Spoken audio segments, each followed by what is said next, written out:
Hello everyone. इस video पर बात करने वाला हूँ मिशन उत्कर्ष 2025 कक्षा 12वीं क्लास 12th सब्जेक्ट इंग्लिश का आंसर की इस वीडियो पर देखेंगे। तो स्टूडेंट वीडियो को लाइक शेयर और यूट्यूब चैनल को सब्सक्राइब कर ली। ये पेपर इंपॉर्टेंट क्यों है, इस वीडियो पर आपको पूरी जानकारी देने वाला हूँ।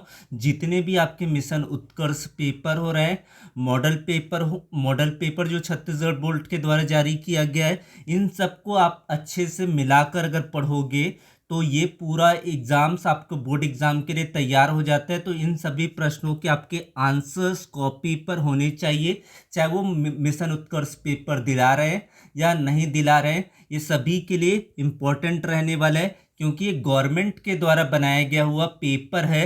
जिनको आप सॉल्व कर लेते हैं तो आपके बोर्ड एग्जाम में हाई नंबर्स आने के चांसेस बढ़ जाते हैं। तो इन सबको आपको आंसर के थ्रू याद कर लेना है, कैसे लेंथ में आपको आंसर लिखना है, इन सभी चीज़ों की जानकारी आपको इस वीडियो में मिल जाएगा। सबसे पहले यहाँ पर पैसेज दिया गया था, पैसेज का नोट मेकिंग तैयार करना है। कैसे नोट मेकिंग तैयार करते हैं वो आइडिया ले लो, ताकि इसमें आपको पूरे में पूरे नंबर मिल जाए। समरी लिखना है इसका, समरी में भी आपको फुल में फुल मार्क्स चाहिए, ताकि आपको इसमें एक भी नंबर ना कटे। फिर राइटिंग स्किल में आपको ज़्यादा से ज़्यादा आप प्रैक्टिस करते जाओगे राइटिंग स्किल लिखने का, तो उतना बेहतर होते जाएंगे और उसमें 4 ऑफ 4 मार्क्स लाने के चांसेस आपके बढ़ जाएंगे। फिर लेटर एप्लीकेशन राइटिंग आएगा, जिनकी भी आप उसकी प्रैक्टिस को अच्छे से करेंगे वहाँ पर आपको फुल ऑफ फुल मार्क्स मिल जाएगा। फिर लिटरेचर टेक्स्ट बुक है, वहाँ से आप पढ़ोगे। लिटरेचर टेक्स्ट बुक में से भी आपका पैसेज आएगा। पैसेज आप कंटिन्यू करते रहेंगे तो आप इम्प्रूवमेंट लेकर आएंगे उसके लिए।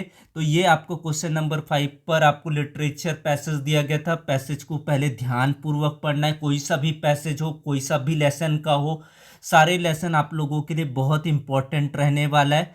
तो इस पैसेज का सबसे पहले आंसर देख लेते हैं। यहाँ पर दिया गया है, what was Rudyard Kipling opinion about interview. तो इसका करेक्ट आंसर आ जाएगा बच्चों, he thought they were immoral and offensive. What irony is highlighted is Kipling case. तो इसका जो आंसर आ जाएगा, he had earlier interviewed Mark Twain himself आएगा।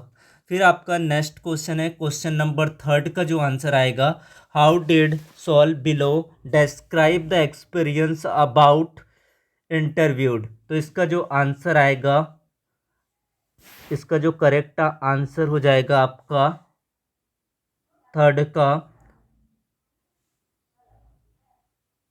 ऑप्शन बी होगा, as a form of suffocation and discomfort. And what does the Denis Brian the suggest about the interview in the modern time. इसका जो correct answer हो जाएगा option D, they are powerful tools and communication and influence. फिर आपको है, read the given poem दिया गया था। पोयम्स को आपको पढ़ना है, कोई सा भी पोयम्स आपके एग्जाम के लिए आ सकते हैं। जो लेसन 1 से लेकर लेसन 4 तक के जो पोयम्स दिए गए हैं, उन सब पोयम्स को आपको तैयार कर लेना है और इनके आंसर्स क्या होंगे अब इसको देखते हैं। How is the things of beauty joy for एवर। तो इसका जो करेक्ट आंसर आएगा बच्चों ऑप्शन डी होगा, because it's beauty never ends and lives a lasting impact. फिर है आपका, व्हाट इज़ अ बावर।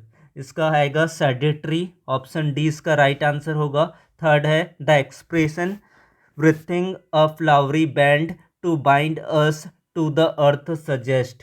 इसका जो आएगा option B, they unity between man and nature. फिर है, which literature device used in the line a thing of beauty is joy for ever. Metaphor, irony, simile, hyperbole. इसका correct answer आपको बताना है, तो इसका आंसर आ जाएगा मेटाफर।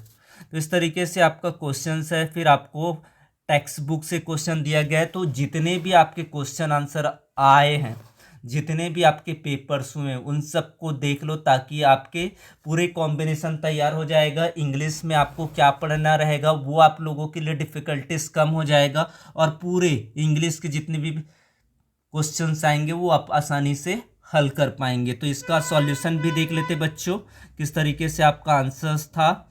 इस तरीके से एक पैटर्न में है, ताकि आप इस पैटर्न को देखें और आप खुद से प्रैक्टिस करना, मिरर टेस्ट आप खुद से कर सकते हैं। आप किस तरीके से आप अपने आप को देखते हैं, कैसे लिखते हैं, क्या करते हैं, ये सब चीज़ें यहाँ पर आपको दिया गया है। फिर आपको समरी लिखना था, एक छोटे लेंथ पर समरी लिखना रहता है, ये 3 मार्क्स के लिए परफेक्ट आपकी समरी बन जाती है। इस तरीके से आपको आंसर्स करना था। फिर आपका है एडवर्टाइजमेंट को हमेशा बॉक्स फॉर्मेट में ड्रॉ करना है, बॉक्स अराउंड द एडवर्टाइजमेंट आपको लिखना है। जो भी आपके एडवर्टाइजमेंट दिए होंगे उसको आप इजीली तरीके से छोटा लेंथ पर लिखो, ताकि अट्रैक्टिव लगे, पूरे में पूरे नंबर मिले। फिर लेटर राइटिंग आया था जॉब एप्लीकेशन के लिए, उनको किस तरीके से सबसे पहले सेंडर एड्रेस लिखते हैं, फिर डेट लिखते हैं, रिसीवर्ड डेजिग्नेशन एंड एड्रेस डालना है, फिर सब्जेक्ट लिखना है, फिर सॉल्यूशन लिखना है, फिर बॉडी लिखना है, फिर आपको एंड करना है इसको। तो किस तरीके से देखो, परफेक्टली तरीके से लिखोगे, जितना आप अच्छे तरीके से किसी चीज़ को लिखते हो तो वहाँ पर आपके नंबर्स आने के चांसेस बढ़ जाते हैं। इनको आपको तैयार कर लेना है। इस तरीके से 2 दिए गए थे, दोनों ऑप्शन को आपको बताया गया कैसे लिखना है। इनफॉर्मल लेटर आएगा, कंग्रेचुलेशंस, आपको किसी को बधाई देना है। सेंडर एड्रेस होगा, उसमें डेट होगा, सॉल्यूशन होगा, बॉडी होगा, और फिर आप एंड करोगे, किसने परफेक्टली तरीके से आपका होगा। फिर लिटरेचर टेक्स्ट बुक से मैंने पहले आंसर आपको बता दिया, उसी को यहाँ पर आप लोगों को डिस्कस किया है। पैसेज द इंटरव्यू के बारे में दिया गया था, जो पोएम्स का लेसन था, the thing of the beauty, तो ये पूरे इसके आंसर्स रह जाते हैं। फिर आपके क्वेश्चंस आंसर करना था, जिसमें आपके ऑप्शन 1 पर makeup department and the national integration के बारे में आपको टॉपिक दिया गया था, उस आंसर्स को किस कीवर्ड पर लिखना है, कैसे लिखना है, इन सब चीज़ों को यहाँ पर से आप देख सकते हैं, ये पूरा आपको दिया गया। फिर इंटरनल क्वेश्चन पर इन्फ्लुएंसेस ऑफ एमआरए के बारे में दिया गया है, इसको आपको देख सकते हैं। फिर 120 वर्ड पर आपको चाहे तो आप पॉइंट वाइज लिखो, चाहे पैराग्राफ लिखो, लेकिन आपकी लेंथ इक्वली होनी चाहिए। आप लिखते हैं तो वहाँ पर आपके नंबर्स आने के चांसेस अच्छे होने चाहिए, ताकि आपको इजी तरीके से आ जाए। ये कैरेक्टर स्केच आपके आने के ज़्यादा चांसेस है सुबह के बारे में, तो ये आपके लिए राइटिंग लिखने का तरीका है, किस तरीके से आप 100 या 120 वर्ड पर आंसर करेंगे, ये पूरी चीज़ें आपको यहाँ पर बताया गया है। वीडियो को ध्यान से देखें बच्चों, ताकि आपके बोर्ड एग्ज़ाम आप पास आ रहे हैं तो आपको कोई कॉम्प्रोमाइज़ का ऑप्शन नहीं है। इसी तरीके से, और आपको ग्रुप को ज्वाइन कर लेना है। ग्रुप ज्वाइन करोगे तो आप बेटर बेनिफिशियर रहेंगे। कब आपको किस तरीके से पढ़ना है, क्या है, एक नॉमिनल चार्ज सबको लगने वाला है वहाँ पर ग्रुप पर, तो आप ग्रुप को ज्वाइन कर सकते हैं। आपको बेहतर आइडियाज़ मिलेगा आपको आंसर्स याद करने के। Thank you so much lot.